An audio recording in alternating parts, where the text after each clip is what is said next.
ప్రజలను ఓటే నేను కోరుతున్నా. ఈరోజు ఏదైతే మాకు ఓట్లు వేశారు ఇది ఒక హిస్టారికల్ విక్టరీ.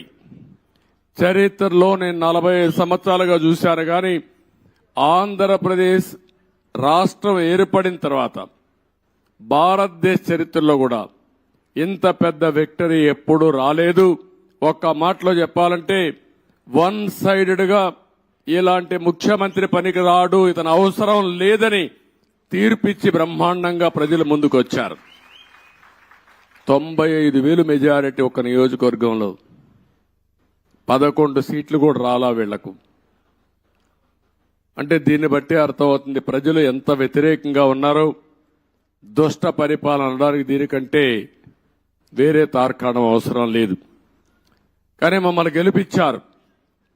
అంతటితోనే రాష్ట్రంలో ఉండే ప్రజల యొక్క బాధ్యత అయిపోలేదు.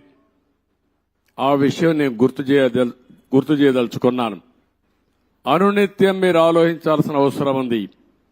రాజకీయాలకు పనికిరాని వ్యక్తి, ముఖ్యమంత్రికి అర్హత లేని వ్యక్తి ఆ పదవి వస్తే ఏం చేస్తాడో 5 సంవత్సరాలు మనం చూశాం. ఈరోజు పోలవరం గాని అమరావతి గాని వ్యక్తిగత సంపద కాదు.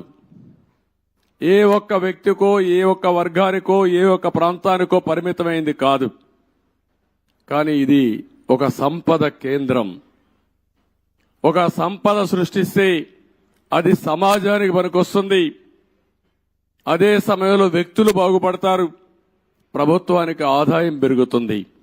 ప్రభుత్వ ఆదాయం పెరిగితే సంక్షేమ కార్యక్రమాలు చేసేందుకు అవకాశం ఉంటుంది. అదే మరి ప్రజలందరినీ సాధికార వైపు ముందుకు తీసుకుపోయే అవకాశం ఉంటుంది. రెండోది పోలవరం గాని పూర్తి చేసుంటే అది కూడా గవర్నమెంట్ డబ్బులు, అవి సెంట్రల్ గవర్నమెంట్ డబ్బులు. దాన్ని పూర్తి చేస్తే మనం గాని కొంత నదుల అనుసంధానం చేసుకుంటే రాష్ట్రంలో ప్రతి ఒక్క ఎకరాకు నీళ్లు ఇవ్వగలిగితే రాయలసీమ రాళ్లసీమ కాదు రతనాల సీమగా తయారు చేసే అవకాశం వస్తుంది. హార్టికల్చర్కు ప్రాధాన్యత ఇచ్చే అవకాశాలుంటాయి.